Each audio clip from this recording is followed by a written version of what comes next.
Okay, so today I am going to show you guys how I do a cast shadow.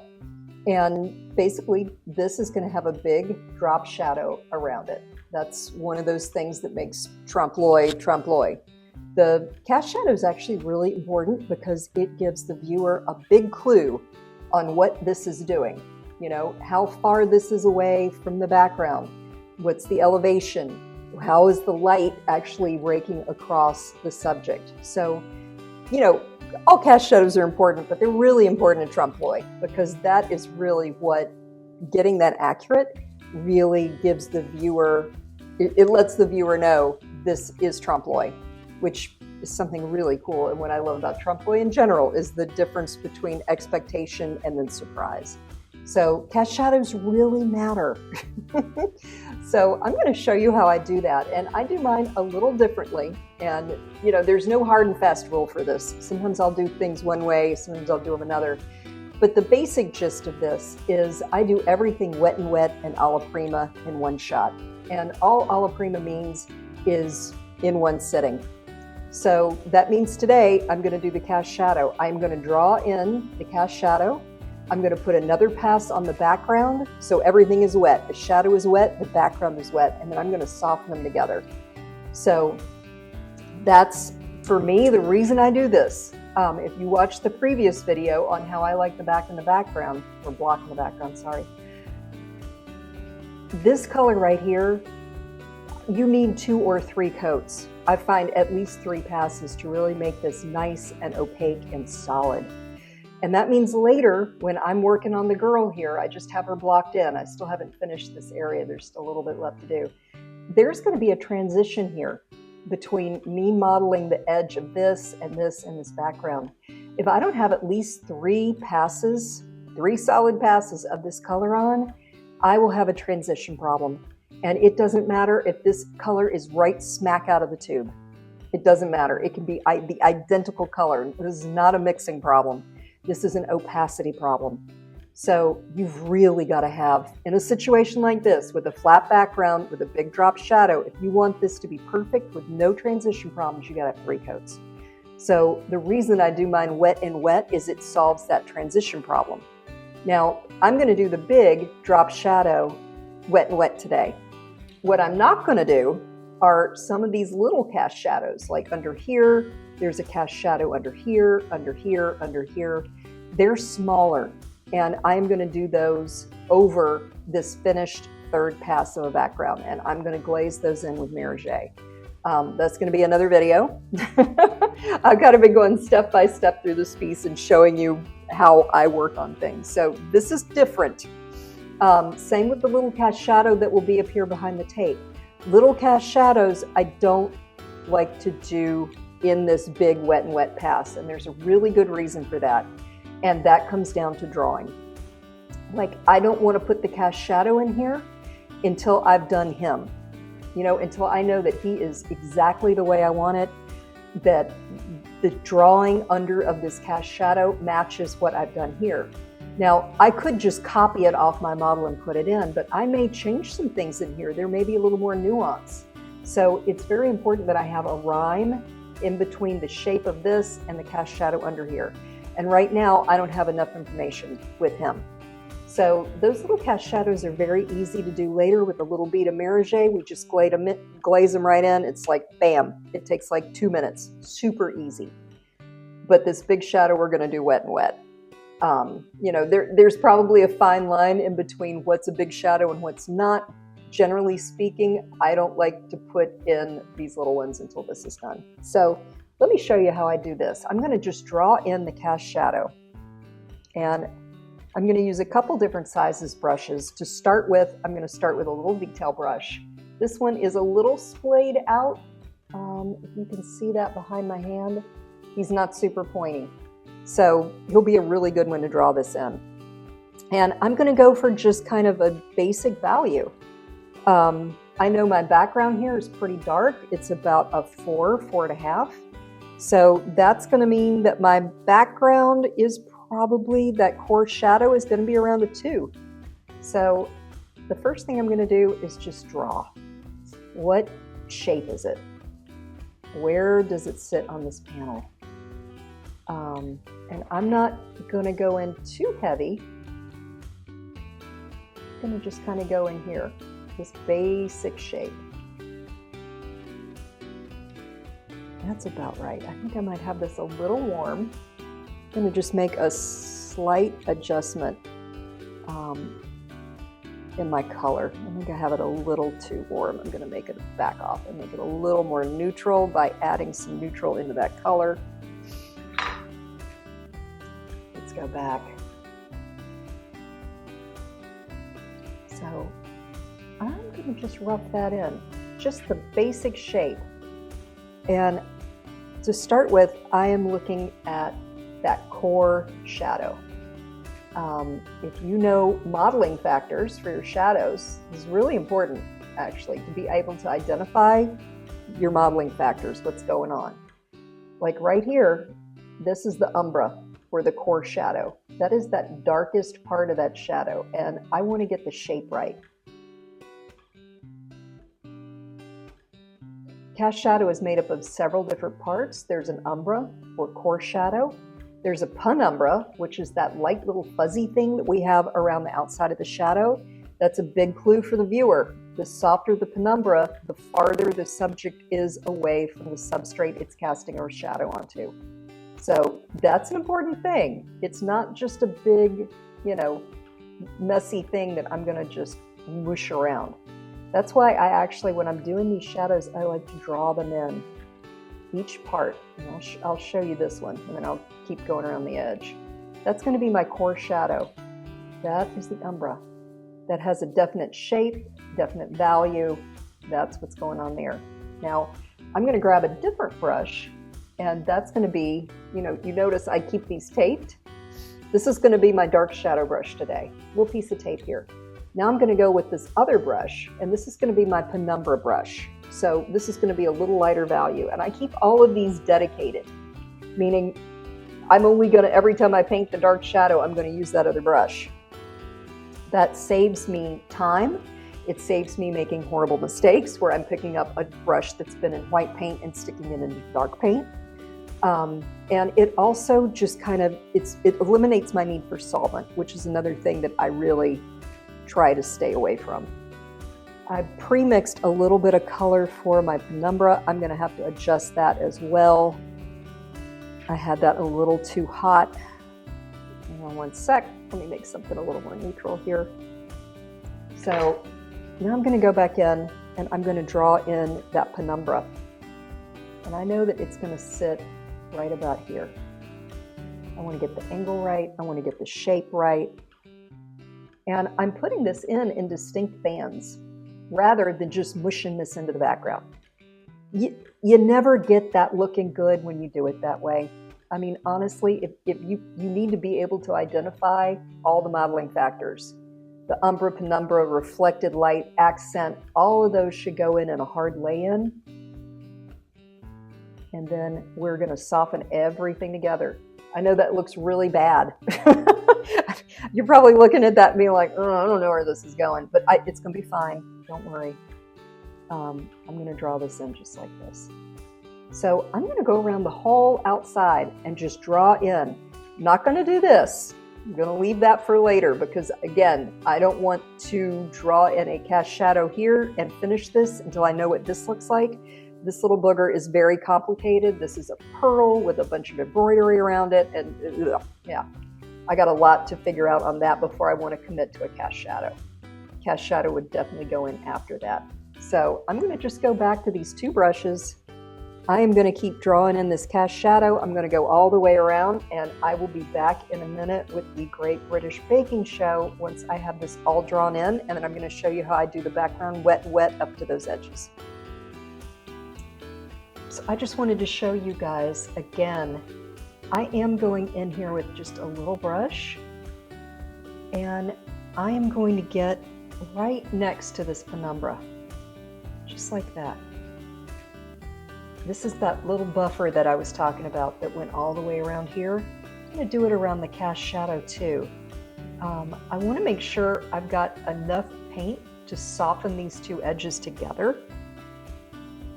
I don't want a bunch of paint. Like I don't want a heavy paint load here. But I want just enough to be able to blend these two together so that it covers nicely and it's seamless. And I'm going to go around these little guys too.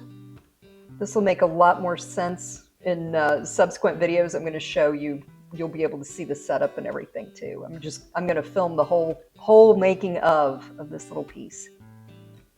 So I am going to come right here and just right up to the edge. It's like this. They're just like this. The penumbra and the background color. Little bit of overlap, just enough to be able to soften that edge. And this also gives me the opportunity while I'm in here to make corrections. If I don't really love the angle of this, it's very easy to come in and change that with just a little paint, just to kind of push it around. You know, sometimes when we're blocking things in, the more information we get, the better we can see what's going on. You know, and I might have made a judgment about this angle earlier without having the cast shadow blocked in. But now that I do, I got more information. So I know, like, hey, you know what? That angle didn't look great. It's either a lot flatter, more angled, longer. Maybe this comes out way over here. So, you know, I am constantly drawing and refining as I go. So you do want to make sure once you have this in, you don't necessarily have to use this little tiny brush. I wanted to use it down in here, but I might come in here with something that's a little more sized like this. This is an old Winsor Newton Monarch that's been beat up, but they're very good for stuff like this. You know, I may just come in here like this, and I want to make a little buffer zone, because when I do this whole background, I'm using this guy. He's big. Yeah, if you're a figure painter and you do like 40 by 60 paintings, you're probably laughing. This is not your idea of big. For me, this is huge. This is like something I would use to paint a barn. But obviously, I can't get in here. So a brush this size, really good choice to create a little buffer zone around this cast shadow. And again, the point here is to make sure that I've got enough paint that I can overlap them and model these two things together. If I don't have enough paint, it's really dry, and you can't model dry paint. So this just ensures that I've got a nice buffer. Okay, so I have put another pass on this. I want to show you guys. See how if I tilt it like this, you can see all my soft little brush marks with the big brush. You can kind of see, if you look closely up at the top, right around in here, you can see where that buffer zone is. And you can see here around the bottom, kind of these little choppy little soft strokes. That is a great opportunity to pick schmutz out of your paint. I like to use a palette knife, and I like to do it very controlled, very carefully, because I don't want to gouge the paint. But so after I've done that, I'm going to do exactly the same thing that I did in the last video. I'm going to use a big mop brush. This is a silver mop. This is a number 14. It's pretty big. This is a makeup brush. I use these a lot too. I'm going to use this one today. I have a PDF of my favorite brushes, which I don't think I have on my website yet, but I'm going to put it up there soon. So if you're seeing this before that PDF is up, you know, let me know. My website's nataliefeatherston.com if you're watching this on YouTube, but send me an email and I'll send you the PDF. So anyway, I'm going to go around and stipple this very gently. Now, like I showed you in this last video, I can kind of come right up to the edge. Little schmutz. There we go.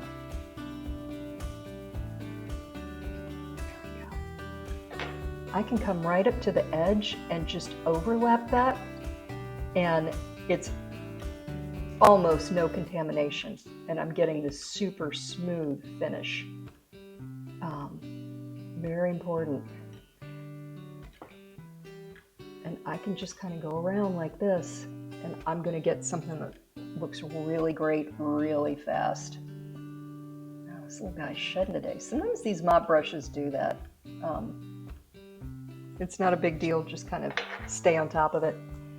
I also like to take it and hold it at an angle, and you can see up here at the top, when I start going over it, it starts getting real smooth. And if I tilt that brush, I can kind of catch this whole thing. So I make a whole nother pass like this. I know I keep talking about the last video, but I just did this when I was showing you how to paint the background. It goes the same way. But over here on the shadow side, I can just kiss right up to that edge, right over it. Now I'm going to use a smaller brush when I blend this together for real. Right now I'm focusing on the background. But I can go right up to that edge. See that? Yeah, perfect. Fast. I love this. So anyway, I'm going to stipple my way around here, come back, and we're going to do this cast shadow. Okay, we're going to get in here now and work a little bit on this cast shadow. And I just want to show you these 3 brushes. These are ones that I use all the time for this. These are little oval mops. This is a cheapie. It's not great. These are really nice. These are treacle mops. And I find this 1/4 inch one super helpful. Like for doing little tiny stuff like this, they're really great. No, Treacle does not pay me or send me brushes. I wish they did. Yeah, anyway. But another thing that I find really useful for small little areas like that is some of these detail brushes. This is one of my detail brushes that used to be super pointy, right? And now you can see it's just like a big misshapen. Here, let me get a super pointy one for comparison. You can see the difference. Super pointy, and this is it probably a year later where it's just been beat to hell. But brushes like this are super useful for blending in small areas, which is what we're going to do here. Because we've already established the penumbra, the umbra, the dark part. The next thing that I might go in and establish gently is a little reflected light. There's not much because this is pretty close, right? This isn't very far away from the background, so we're going to have a small cast shadow. Down in these 2 areas, there might be a little more reflected light that can bounce in there because they're slightly bigger. So I'm going to just pick up a little cad orange and gently put it right in here. Just a little bit here in this back section. Just to give me a little luminosity in there. A little bit.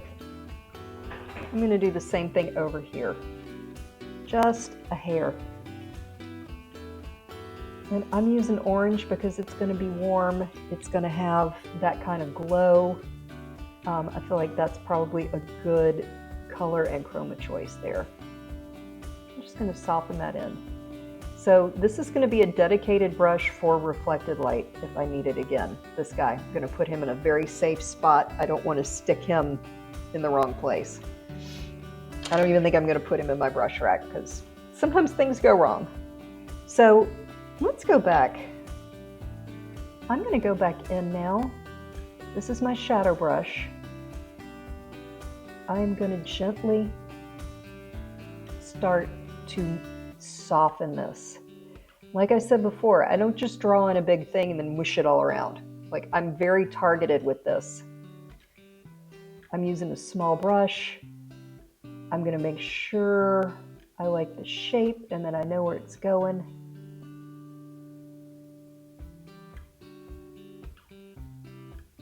Very soft here. I'm going to come here and I'm going to just push this out a little bit. Now, it looks like I'm doing this. I am not. That is a stipple. I did that with the background. This is more of an airplane stroke where it comes in, it lands, and then it goes off. Comes in, lands, goes off. It's more like this, not this. Okay, just so we're all on the same page. But you know, when I talked before about having enough paint, I've got 2 pieces of paint that are like here and they're overlapped slightly. So I'm just pushing one into the other, just up and down the edges. And that's what's going to give me that nice, soft edge. Very soft. We'll zoom in on this at some point so you guys can see. You know, right now I don't want to zoom in too close. And this is just a little back and forth. I'm just sort of tickling that edge and softening it. Now what will happen as I do this and I move around I'm using both of these pieces of paint like this. So my shadow is gonna get darker just because I'm sort of contaminating it with this lighter color. It's a little bit of push and pull like this. So once I get this softened, this is my penumbra brush. I'm gonna just pull this down a little bit. I know it's gonna be softer here than it is here because this is farther away.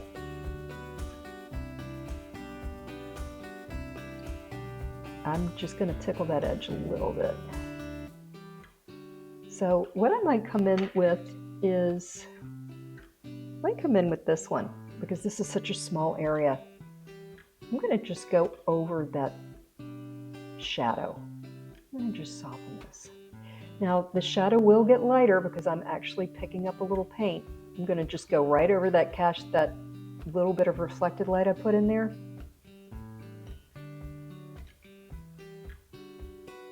Push back. Give me 1 second. I'm gonna adjust things. I'm gonna get a little closer in here so you guys can see this. Okay, so we have zoomed in. I want you to be able to see see that little reflected light's in there? I just kind of worked right over him, worked him right in. And this again, this is just a soft little stroke. And I can pull the shadow, this umbra, down into the penumbra and kind of soften the whole thing together at the same time. This is not a very big cast shadow, obviously. Sometimes these things get really big and really complex depending on what's casting the shadow. And this will be more complex as I finish it when I get this piece in here. Right now, I'm going to worry about that for later. That's starting to look nice and soft. And I don't paint with these. These are just for softening. I don't ever stick these in paint or solvent really. At the end of the day, I just kind of wipe them off with a damp paper towel that has a little solvent on it. If you leave them sitting in solvent, it's not great.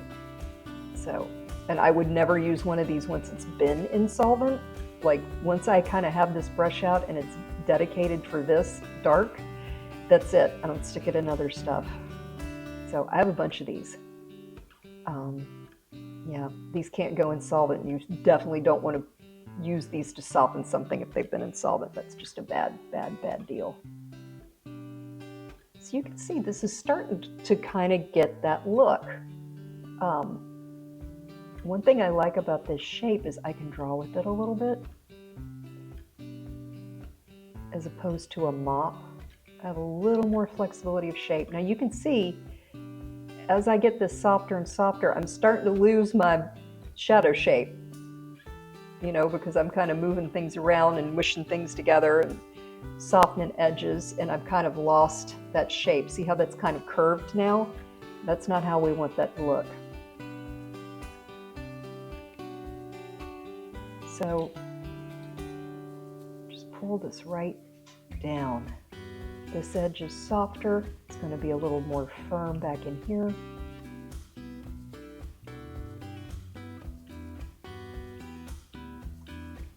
Just kind of keep working this a little bit. Now, once I have it like this, that looks pretty good to me. This is a nice soft transition. So I need to go back in and reestablish the shadow. Remember, this was my dedicated shadow brush for today because it has that piece of blue tape. So I know this hasn't been an orange or background color or any of the rest of that. It can be easy to screw that up. I can go back in here, see? Can you see that? It's kind of subtle, but I can just reestablish this shape. And this is really going to come more out to the edge. There is not much penumbra right here. And I know that because I'm looking at my model. I can observe what's really happening in real time.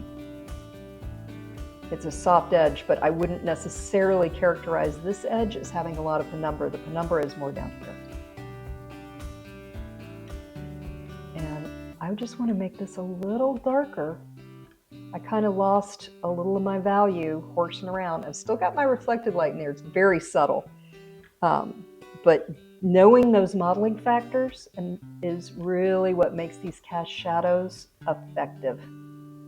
And again, I know this is going to be darker, right? Because it's shorter. It's closer to the object casting the shadow onto the substrate. This is farther away. This will be softer and lighter. This will be darker and harder edged.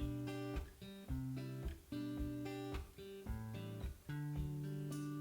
going to go back in and get this, make this a little more firm. And this a little bit darker along that edge. I'm just going to reestablish this a little bit. Very, very light strokes. I don't have a lot of paint. I don't have any medium.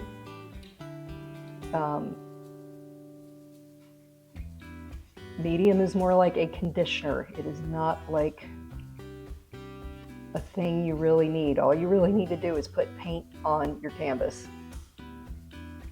Mediums are, for me, more for special effects, or if I'm dealing with a hue or a paint that's really not flowing, it's not moving, it's too stiff, you know, that kind of thing. Soften this. So this is looking pretty good. You know, I'm going to just keep softening this a little bit. I mean, this doesn't look bad. I don't want to lose my penumbra. You know, I definitely want to show umber penumbra. And just soften this a little more. Come back in with this guy. Very gently. I don't use a lot of pressure. I can come right here. And that's going to look pretty good. I'm going to stay on top of the drawing always. You know, what is this, the relationship between this shape and this shape? Cast shadows always rhyme. There's always an angle of rhyme across. You want to stay on top of that, always.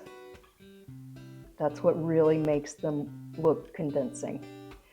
And you know, if you're doing trompe l'oeil, the money shot is the shadows. Like, seriously, that's what will make the viewer really feel like this is three-dimensional, is you got to get those cast shadows just right.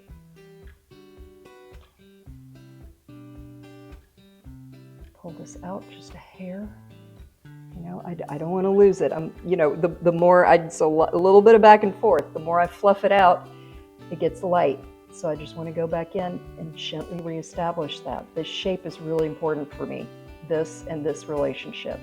That's probably the most important thing here in this passage for me, is to get the shape of this absolutely correct with the value and the edges.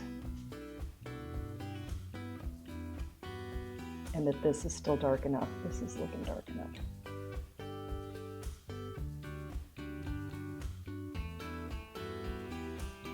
So yeah, that's looking pretty good. You can see the difference between this and this. You know, this was the first thing I did, was draw on these two factors. This is these two things softened together with a little reflected light, a little more information, and I feel pretty good about that. So that's going to be my approach to go all the way around. I am going to finish the rest of this thing and then pull back, and I'll show you guys the finished cast shadow. Okay, so we've pulled back. You can see the whole cast shadow here. And, you know, I think it's pretty successful. It's nice and soft all the way around. You know, I was very careful about my drawing and keeping the bands, keeping everything kind of in the right spot while I softened it. And I really do feel like doing it this way, putting in the bands, the different values, the modeling factors, softening together, wet and wet. When this dries, this is going to get me a really nice transition, and it should be pretty easy to navigate and glaze these cast shadows in here once I've finished the subject. So I will show you guys that in another video. All right, thanks so much. Happy painting.